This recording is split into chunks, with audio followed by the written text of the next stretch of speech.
What's going on, Canes fans? Welcome to Walking and Venting, episode number 10. That's right, we are officially in double digits. And this is the series where I walk along the edge of my property and we talk about the Miami Hurricanes, usually a hot topic, controversial subject. And buckle up, because this one is definitely gonna get the comment section going, and that's what I want to see. Please voice your opinion on this one, because look, at the end of the day, Coop is a fan. I'm just a couch coach. I don't have all of the answers, but I love reading your suggestions and getting your takes on the Miami Hurricanes. Now, you will notice, before we get into the football, the background probably looks quite a bit different. Fall has been here in Tennessee for a few weeks now, and the leaves are dropping, so you're going to hear a lot of crunching in this video. Some hate it, some love it. It is what it is. It's part of living out here. So let's talk about Lance Guidry and this Miami Hurricanes defense. Why can't we have both? We never get both. This offense is number one in yards per game, number one in points per game, number one in third down conversions, but the defense still giving up too many yards, too many points. It's a struggle, right? Now, before we really get into it, I do want to say I can't really complain too much. Like, I don't want to make it seem like I'm just being negative, but you got to understand that the point of this series is to openly discuss things, have grown-up conversations about things that are maybe kind of looked at as bad or issues, and hey, like how can it be fixed, how to address it. Like that's the whole point of this series. So it's not me trying to stir the pot. It's not me trying to be negative about the season. The Canes are 9-0, baby. All right, I'm feeling pretty good. I'm happy. They're already about to exceed my expectations, possibly. With 3 games left in the season, there's only 2 undefeated ACC teams left, and by undefeated, I mean in the conference, and that's Miami and SMU, because I need to check on Clemson fans. Yeah, y'all lost to who? A team that Miami beat? And now Pitfall's like, yo, it's getting wild out here. So I got no complaints overall, talking about the overall. However, we got to nitpick a little bit because, when you want to think about beyond the regular season, and the sore spot with this team is obviously the defense. There's no denying it. There's no sugarcoating it. It's just facts. But also, with how great this offense is, in a way the defense really only has to do just enough. But we would like for that to not be the case. So anyways, I need to wrangle this in here. My question, let me go ahead and ask it and then we'll talk about it. How do you fix it? How do you fix it?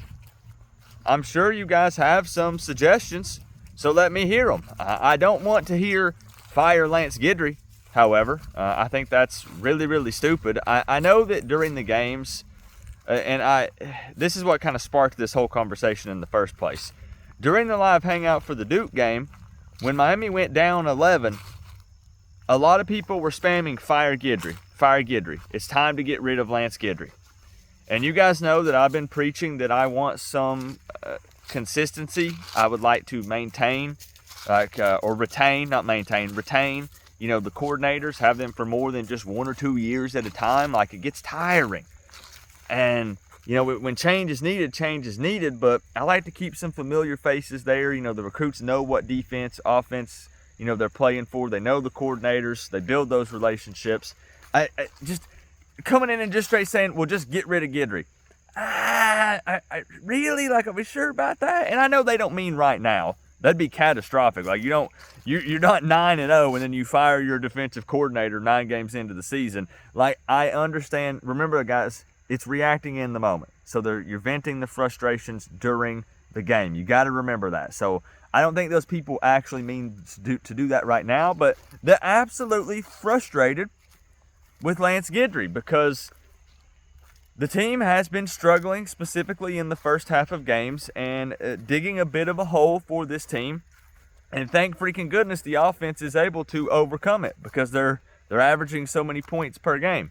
So what is the deal? What can be done? Because there are people that say, Guidry's playing too much man.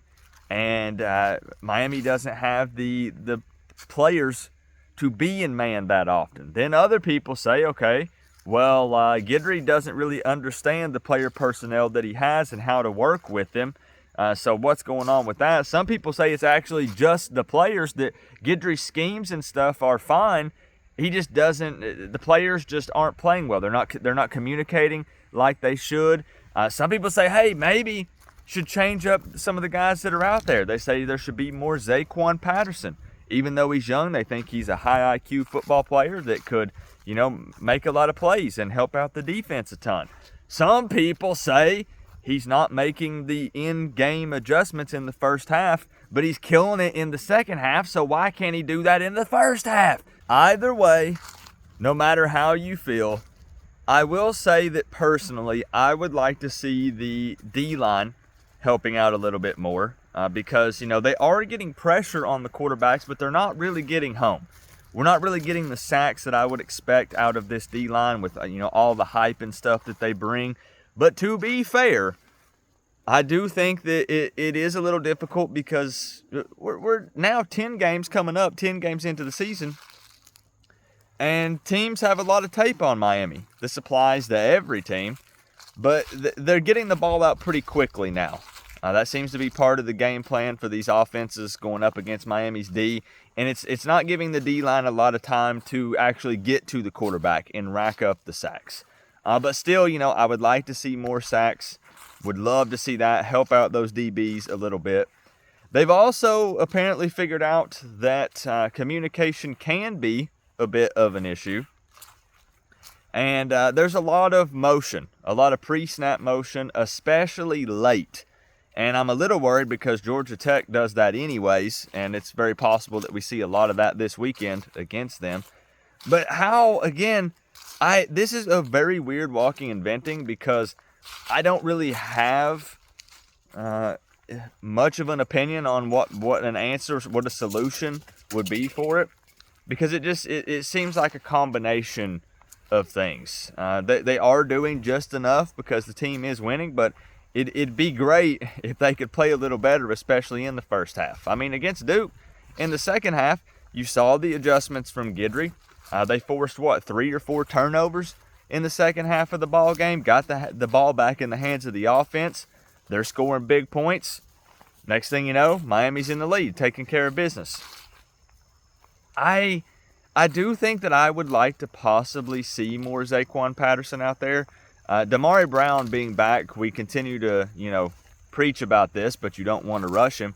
Damari Brown being back would be huge. You could have Brown out there, OJ, then you could do, Mish, and then Zaquan Patterson and Porter. I don't know why I did it in that order. I don't know why I did some safeties and then threw Porter there at the end, but I think that could possibly be a pretty sick combo out there.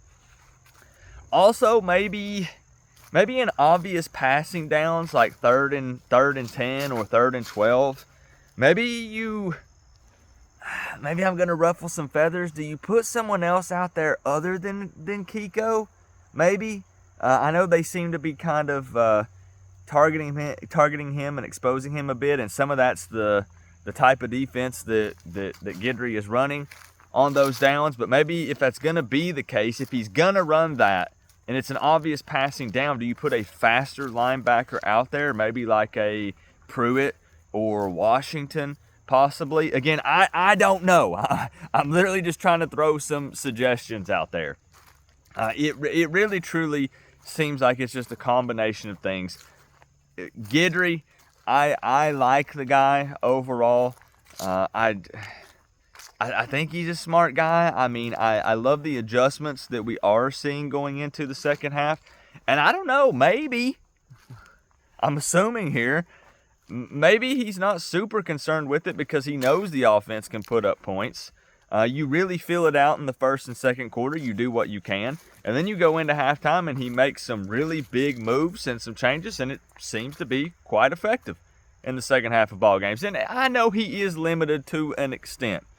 You know, again, it's very easy to, just say to throw some of the younger guys out there. He is missing Brown. So he does have his hands tied a bit in a way. But it's just frustrating for Canes fans because we're seeing in all of these categories Miami's offense being at the top, and the defense is like it's not terrible. Like, I even think I wrote down a few of them. The defense is number 19 in the country in yards allowed per game, so that's not horrible, right? 52 in points allowed per game at roughly 23. Rushing yards allowed per game is at number 8. That's not bad, but again, we know how that D-line can kind of play. But it's insane the difference when you look at the early portion of the season when you compare it to once the ACC games started to be played, And I realize, obviously, that's common sense. Well, the level of competition, stepped up. But we're talking about a team that we want to be competing for a conference championship, that we want, it to make it past just the first round of the playoffs or, wherever they end up placing Miami. Depends on the ranking and, all that good stuff. So, again, we talked about this last week. It's okay to be wanting more. There's nothing wrong with that. It's okay to nitpick, and it's also okay to be all fan, all positive, all in. Be both. Be a mixture. Be whichever one you want. But I just really, really want to see what the people think. What do Canes fans think? There's some people that are more X's and O's guys. There's some people that just kind of, look at it just in general and, hey, maybe I have a few suggestions. Like, I know that we don't have a say-so. I know that, the coaching staff, Lance Guidry, Mario, they ain't watching this video, and they're like, let's scroll through the comments and see what Coach Coop subscribers have to say, and we'll implement that into the game. I know that ain't the case, but it's just fun to discuss and talk about it and just see if we agree on some things, maybe get some unique perspectives and opinions, maybe from some opposing teams' fans that don't mind discussing it. I wish I could give more of an answer. Some of it is on Guidry. He's the defensive coordinator. He's the head man. It goes through him. But, man, I feel like his hands are tied a little bit with the player personnel in a few areas. I do. I really do. But then isn't it also his job to make the most of what he's got and make some changes? But then you can only do so much. I just think recap on my side, if the D-line could get more sacks, the pressure is there, but actually hit home, get some sacks. Maybe play Zaquan a little bit more. Maybe change it up on obvious passing downs a little bit. And try to be better with the communication on the back end and be more prepared for pre-snap motion. That's probably asking a lot, because you got to think, man, for anyone who wants to say, okay, we'll just scrap this thing, just change up the scheme entirely. It ain't working. We're giving up too much. I don't like it. Game number 10 is coming up. It's a little too late for that, So you had to be, I should have said this at the beginning of the video, you got to think like realistically, like what can Guidry do? What can the guys on the defensive side of the ball do? Going into the 10th game of the season. You don't just overhaul the entire thing. It's just not really going to happen. It's not realistic. So let me know. Let me know your thoughts. I'm happy overall. I'm not mad. I'm not upset. It's just something to discuss, something to talk about. Because I've said I've said this year this has been the weirdest, probably most difficult walking and venting series to do to date, because I'm just not that mad about anything, you know. And people always hear walking and venting and they think it means it has to be about a negative topic or only things I'm upset about. That's not the case. This series can also be about something I'm just very passionate about, a certain subject, you know, when it comes to the Miami Hurricanes. It doesn't all have to be negative. It's been a lot of walking and celebrating this season. But the defense, again, is frustrating to watch a lot of times. And it's a big problem for Miami if you're wanting to think about long term here.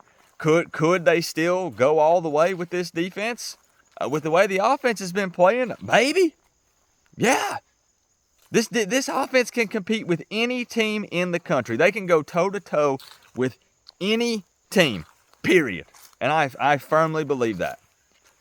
But what does get a little scary, and I want to end with saying this, it can be very concerning